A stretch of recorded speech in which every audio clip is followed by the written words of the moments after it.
नमस्कार मित्रांनो, SOC class टेकमध्ये आपलं स्वागत आहे। आज आपल्याला बघायचं आहे class 9th English 1.5 the necklace आणि या लेसनचं भाषांतर आपल्याला बघायचं आहे। याचा जो चीटचार्ट आहे हा एकदम सोपा आहे, तुम्ही लिहू शकता। चला तर सुरुवात करूया। आणि जे क्वेश्चन आपल्याला दिलेले आहेत बाजूला मार्जिन क्वेश्चन हे आपण सर्व लेसन झाल्यानंतर आपण बघणार आहे आणि जे महत्त्वाचे जे शब्द आहेत त्यांचे सुद्धा अर्थ आपण बघणार आहे या व्हिडिओ सोबतच। ठीक आहे, मी तुम्हाला मधामध्ये अर्थ सांगत जाईल। चला तर सुरुवात करूया।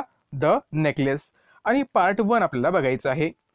Matilda was a pretty and charming girl, born as a if by and the error of the fate into the family of the clerk. म्हणजे मॅटिल्डा नावाची एक सुंदर आणि आकर्षक मुलगी होती। ठीक आहे, चार्मिंग गर्ल्स म्हणजे काय, एक आकर्षक मुलगी। ठीक आहे, born as if bye and the error of the फेट। एरर ऑफ द फेट म्हणजे काय, तिचं नशीब असं दुर्दैवी म्हणा। ठीक आहे, की ते एका क्लर्कच्या घरी जन्माला आली। She had no means of becoming a known, understood and love or be a wedded to an aristocrat, and so she let herself to marry to an minor official at the Ministry of the Education. म्हणजे तुम्हाला जसं सांगितलं मी की ती एका गरीब घरीच्या व्यक्तीच्या घरी जन्माला आली। ठीक आहे, कारकुनाच्या। त्यामुळे तिच्या आयुष्यामध्ये की कोणी तिला ओळखावं, कोणी तिला समजून घ्यावं, कोणी तिला प्रेम करावं किंवा एखाद्या श्रीमंत व्यक्तीने तिच्यासोबत लग्न करावं असं तिच्या जीवनामध्ये होणार नव्हतं। म्हणून तिनं काय केलं, एका मायनर ऑफिशियलशी लग्न केलं। तो मिनिस्ट्री ऑफ एज्युकेशनमध्ये म्हणजे शिक्षण खात्यातील किंवा मंत्रालयामध्ये तो काम करायचा, तिचा जो पती होता तो। ठीक आहे, ॲरिस्टोक्रॅटचा अर्थ काय होतो बघा। ॲरिस्टोक्रॅट म्हणजे काय आहे, तर असा व्यक्ती ठीक आहे की तो उच्च कुलीन आहे किंवा श्रीमंत आहे, त्याला आपण ॲरिस्टोक्रॅट असं म्हणतो। आता बघा मित्रांनो, शी ड्रेस प्लेनली, ती साधे कपडे घालायची। Because she had never been able to afford anything better, कारण तिला दुसरं काही खरेदी करणे किंवा घालणे हे तिला परवडत नव्हते। She suffered endlessly, feeling she was entitle to all the luxurious of the life. म्हणजे तिला असं वाटायचं की आयुष्यातील सगळ्या चैनीच्या गोष्टी, आरामाच्या गोष्टी तिच्याकडे असायला पाहिजे किंवा तो तिचा हक्क आहे, पण तिच्याकडे त्या गोष्टी नव्हत्या हे आठवून तिला दुःख व्हायचं। She suffer because of her shabby poorly furnish house. आता शॅबीचा अर्थ म्हणजे काय होतो, एखादं जुनाट घर। तिचं घर कसं होतं, एकदम जुनाट होतं, तिचं एकदम गैरसोयीनं भरलेलं होतं। म्हणून ती त्या घराकडे बघितलं की तिला दुःख व्हायचं। All these things that another woman of her class will not even have notice tormented her and made her resentful. बघा आता एक एक शब्दाचा अर्थ आपण इथं समजून घेऊया। आता बघा मित्रांनो, टॉर्मेंटेडचा अर्थ इथं काय होतो बघा। टॉर्मेंटेडचा अर्थ होतो सतावलेला, दुःखी असलेला। ठीक आहे, हे तुम्ही इथं ध्यानात ठेवा। आता काय म्हणते ती की या सर्व गोष्टी एखाद्या दुसऱ्या स्त्रीला लक्षात पण आल्या नसत्या किंवा खटवल्या सुद्धा नसत्या किंवा या गोष्टी त्यांना त्रास पण झाला नसता। ठीक आहे, पण तिला मात्र या गोष्टीचा खूप त्रास व्हायचा। She dreamed of the grand palatial mansion with the vast room, inviting smaller rooms, perfume for the afternoon, chat with the close friend. तिला असं वाटायचं की आपल्याकडे एखादी ताजमहल म्हणण्यापेक्षा एखादं मोठं जर राजमहल असावं, ताजमहल नाही तर एखादं राजमहल आपल्याकडे असावं, तिथं मोठ्या रूम असाव्या, इन्व्हायटिंग रूम असाव्या, आणि ज्यावेळेस मी माझ्या दुपारी माझ्या क्लोज फ्रेंड सोबत बोलत बसेल त्यावेळेस सगळीकडे सुगंध पसरलेला असेल असं तिला नेहमी वाटायचं। पण तसं तिच्या जीवनामध्ये काहीच होणार नव्हतं। At she had no rich dress, म्हणजे बघा महत्वाचं काय सांगितलेलं इथं की तिच्याकडे यापैकी काहीच नव्हते, महागडे कपडे सुद्धा नव्हते। Formal schoolmate at the convent whom she avoided visiting because afterward she would weep and regret despair the misery. आता पहिले अर्थ बघूया, नंतर त्याचा आपण सर्व बघूया। तर बघा मित्रांनो, आता इथं सांगितलेलं आहे वीप। वीप म्हणजे काय आहे, तर त्याचा अर्थ होतो रडणे। वीपचा अर्थ काय होतो, रडणे। ठीक आहे, त्यानंतर आहे इथं आपल्याला दिलेलं आहे रिग्रेट, रिग्रेट म्हणजे काय आहे तर दुःखी होणे. त्यानंतर डिस्पेअर म्हणजे काय निराश होणे. मिसरी म्हणजे काय मिसरी म्हणजे दुर्दशा. मिसरी म्हणजे काय आहे दुर्दशा. म्हणजे ती आता म्हणते काय बघा मित्रांनो की की तिची कॉन्व्हेंटमधील एक शाळेतील श्रीमंत बालमैत्रीण होती, पण तिला ती भेटायची टाळायची. कारण तिला असं वाटायचं की तिनं जर माझ्या ह्या हालअपेष्टा पाहिल्या तर ती काय होईल, ती दुःखी होईल, निराश होईल आणि ती रडायला लागेल. One evening her husband come home with an air of the triumph. ट्रायम्फचा अर्थ इथे दिलेला आहे तो म्हणजे विजयी होणं किंवा एखादी मोठी खुशीची बातमी असणं. ट्रायम्फचा अर्थ काय इथं एखादी खुशीची बातमी असणं. तिचा जो पती आहे तो संध्याकाळी घरी आला, खूप खुश होता तो. ठीक आहे. Holding a large envelope in his hand. त्याच्या हातामध्ये एक एन्व्हलप होता आणि तो काय म्हणाला बघा, लुक ही सेड. बघा तो काय म्हणाला, हे बघ, here is something for you. माझ्याजवळ तुझ्यासाठी काहीतरी आहे. शी टो ओपन द पेपर. तिनं पेपर फाडला. ठीक आहे. आणि ड्रू आउट द कार्ड. आणि कार्ड बाहेर काढलं. And which was printed on the words. आणि काहीतरी त्याच्यावर छापलेलं होतं. काय होतं बघा, तर छापलेलं होतं आहे बघा, त्यावर छापलेलं होतं the minister of education and madame George Ramponneau requested to the pleasure of the monsieur and the madame Loisels company at the ministry on the evening of the Monday January 18th. म्हणजे 18 जानेवारीला मंडेला इव्हिनिंगला एक तिथं काय होती तर तिथं एक कार्यक्रम होता. ठीक आहे. त्या कार्यक्रमाला ह्या दोघांना जायचं होतं, याबद्दल ते एक निमंत्रण होतं. आता बघा हे निमंत्रण त्यांना भेटलं.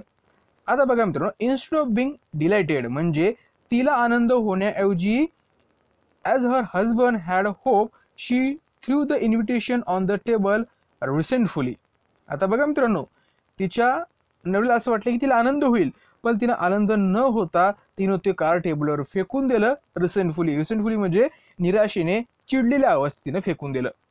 आणि मटड, मटडचा अर्थ काय होतो तर काहीतरी खुसफुसली, म्हणजे मनातल्या मनात ती खुसफुसली. मनातल्या मनात म्हणण्यापेक्षा काहीतरी आरामशीर ती बोलली. काय म्हणेल बघा, what do you want me to do with that. तुम्हाला काय वाटते की मी काय करायला पाहिजे.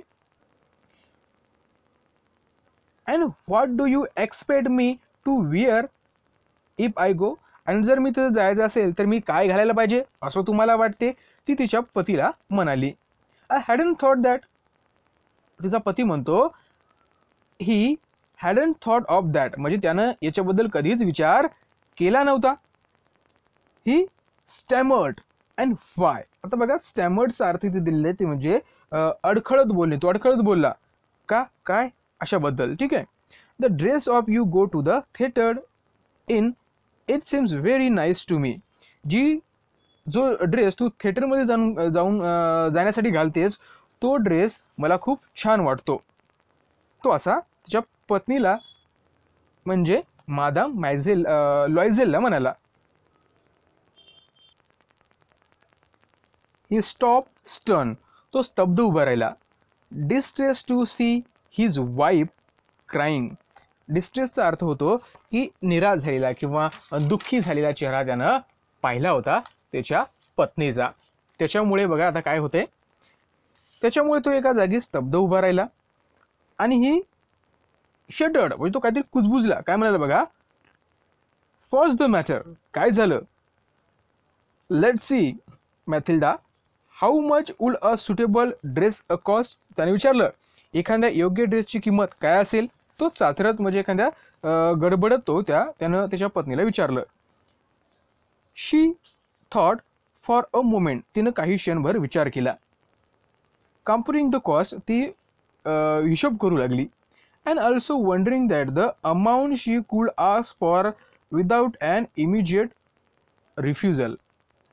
ठीक आहे. तिला असं वाटलं जर आपण अचानक जर सांगितलं तर ते नकार देईल, त्यामुळे ती त्या किमतीबद्दल विचार करू लागली. At last she ॲन्सर्ड hesitatingly.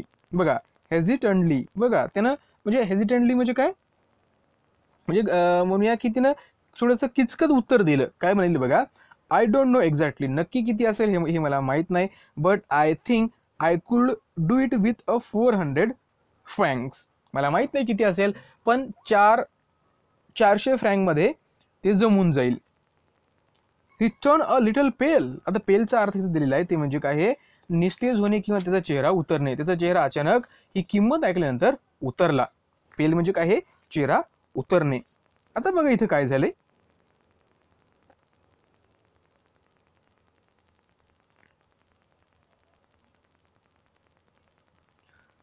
Because of he had been saving the exact amount by a gun for a hunting summer in the country near the Natre with a few friends.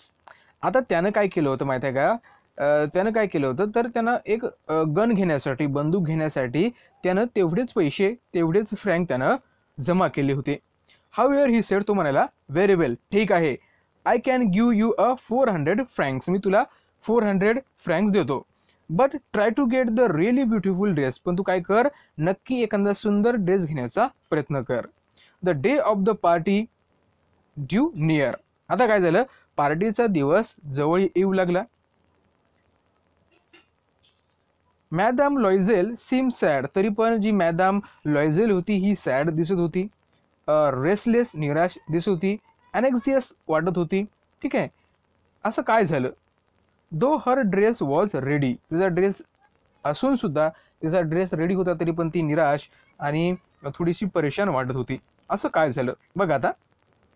One evening her husband said to her. एक दिवस तिचा पती तिला म्हणाला, व्हॉट्स the matter, काय झालं. You have been acting a strange these last 3 days. म्हणजे 3 दिवसापासून तू माझ्यासोबत विचित्र वागतेस. शी रिप्लाय, ती म्हणाली, I am upset that I have no jewels. म्हणजे माझ्याकडे कुठले दागिने नाहीत. Not a single stone to wear. माझ्याकडे कुठला एखादा मौल्यवान रत्नसुद्धा नाही घालण्यासाठी. I would rather not go to the party. म्हणजे मी पार्टीला नाही गेलं तेच बरं, असं ती उत्तर देऊ लागली. यू कुड where a flowers he said. तो म्हणाला की तू फुलमाळ घालू शकतेस. They were very fashionable at this time of the year. तो म्हणाला की संध्याकाळी तू ती फुलांची माळ घालू शकतेस, ती खूप छान आहे. She was not convince. तिला ते समजले नाही. The next day she went to her friend's house and told her of her distress. एक दिवस काय झालं की ती तिच्या मैत्रिणीच्या घरी गेली. ठीक आहे, आणि सगळी कथा तिनं सांगितली. आता सांगितल्यानंतर बघा मित्रांनो, आता काय झालं, तिची जी मैत्रीण होती ती काय म्हणली बघा. तिचं नाव होतं madam Forestier. Went to her mirror wardrobe, took out the large box. आता तिची जी मैत्रीण होती तिनं काय केलं, ती कपाटापाशी गेली आणि तिने एक मोठा बॉक्स बाहेर काढला. ब्रॉट इट बॅक, आणि पुन्हा ती वापस आली, त्याला ओपन केलं. And sed the madam Loisel, आणि मॅडम लॉयझेलला ती म्हणाली, चूज माय डिअर. म्हणजे याच्यामधून तू एखादा ज्वेल्स तू घेऊ शकतेस. First Mathilda saw some bracelet, then a pearls necklace. She tried on the jewellery in the mirror. प्रथम तिनं काय केलं, एक कडी पाहिली, नंतर मोत्याचा हार पाहिला, नंतर ती सगळे दागिने एकेकाने आरशात घालून पाहू लागली, आरशामध्ये बघू लागली. शी केप्ट आस्किंग. ती अजून विचारत होती, यू हॅव नथिंग एल्स. दुसरं तुला अजून आहे का काही. वाय, यस, हो आहे ना. But I don't know what you like. पण तुला आवडेल की नाही हे मला माहीत नाही. Suddenly she discovered in the black satin box a super diamond necklace. एका ब्लॅक सॅटिन बॉक्समध्ये तिला एक डायमंडचा नेकलेस सापडला. तो खूप सुंदर होता. And her heart began to beat with the uncontrolled desire. आणि तिचं हर्ट धडाधडा धडकू लागलं. Her hand tremble as she took it. जसं तिनं तो हार घेतला तसं तिचे हार थरथर कापू लागले. ट्रेम्बल म्हणजे काय, थरथर कापणे. ठीक आहे, आता का थरथर कापत होते बघा. She fasten it around her neck and stood lost in ecstasy as the look at the herself. म्हणजे ती त्या हाराला चिपकूनच बसली आणि पूर्णपणे विसरून गेली. काय विसरून गेली? की एस्कास्टी म्हणजे ती पुन्हा एकदा आनंदी झाली. ठीक आहे. इथे एक शब्द दिलाय बघा, इथे दिलाय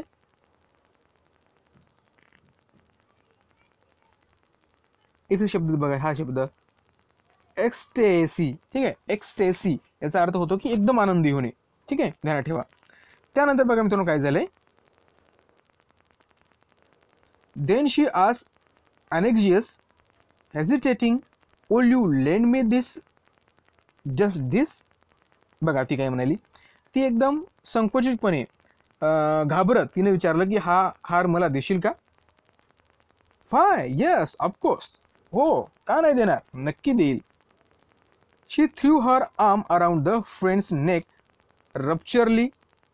रप्चरसली, then fled with her treasure. तिने तिच्या मैत्रीला घट्ट मिठी मारली आणि ती हार घेऊन निघून गेली.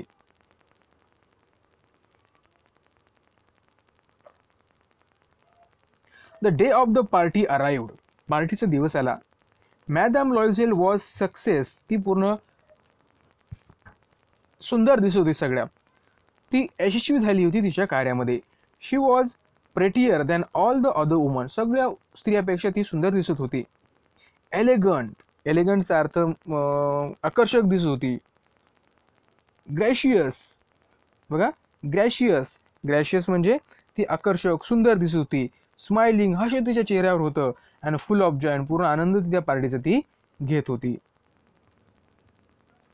शी डान्स वाईडली. तिने खूप आनंदाने डान्स ती करू लागली. With the passion, forgetting the everything in the Triumph of the her beauty and success. तिच्या या सुंदरतेमध्ये आणि या आनंदामध्ये ती सगळ्या गोष्टी विसरून गेली. Floating in the cloud of the happiness. ती आनंदाच्या ढगामध्ये जणू नाचत होती. Mathilda and her husband left at about 4 o'clock in the morning. आणि आता काय झालं बघा, जवळपास सकाळी 4 वाजता ती त्या पार्टीवरून निघाले. When they were finally in the street, they could not find a cab. ते रस्त्यावर येऊन पोहोचले पण त्यांना कुठलीही taxi मिळेना. They walked down toward the Seine. ते सैनीकडे चालत निघाले. Still they found one. त्यांना एक टॅक्सी सापडली. They were drop off at their door in the rowdiest Martis and sadly it was all over for her. आणि एक taxi भेटली आणि त्या टॅक्सीमध्ये बसून ते त्यांच्या दारापाशी, टॅक्सीने त्याला सोडलं त्यांच्या दारापाशी आणि अशा प्रकारे सर्व गोष्टी तिथं त्यांच्या संपल्या. In front of the mirror. ती आरशासमोर गेली. She took a final look at the herself in her glory. आणि तिला त्या सुंदर तिचं शेवट स्वरूप त्या आरशामध्ये पाहायचं होतं. But suddenly she uttered. अचानक ती किंचाळली. uttered and cry, आणि रडू लागली. She no longer had the necklace around her neck. कारण तिच्या गळ्यामध्ये जो हार होता तो तिच्या गळ्यामध्ये नव्हता. What is the matter? asked her husband. तिचा हसबंड म्हणाला काय झालं, आणि तो तिच्याकडे पळत गेला. She turned toward him. त्याच्याकडे वळली. Panic stricken. I no longer have madam Forestier's necklace. ती विचारू लागली की माझ्याकडे जो नेकलेस होता मॅडम फॉरेस्टियरचा, हा हार माझ्याकडे नाही. He stood up. तो जागीच उभा राहिला स्तब्ध. डिस्ट्रॉट म्हणजे तो एकदम त्याला काही समजत नव्हतं, गोंधळला होता. व्हॉट, काय, हाऊ, कसं, दॅट्स इम्पॉसिबल, हे शक्य नाही, असा तिचा नवरा म्हणू लागला. तर मित्रांनो, पुढच्या व्हिडिओमध्ये आपण याचा वर्कशॉप बघूया आणि त्याच्या पुढच्या व्हिडिओमध्ये आपण पार्ट 2 बघूया. याच्यामध्ये काय होतं या स्टोरीमध्ये आपल्याला बघायचं आहे. त्यानंतर याचा सुद्धा आपण वर्कशॉप बघूया. हा व्हिडिओ तुम्हाला कसा वाटला नक्की आम्हाला कळवा. Thanks for watching.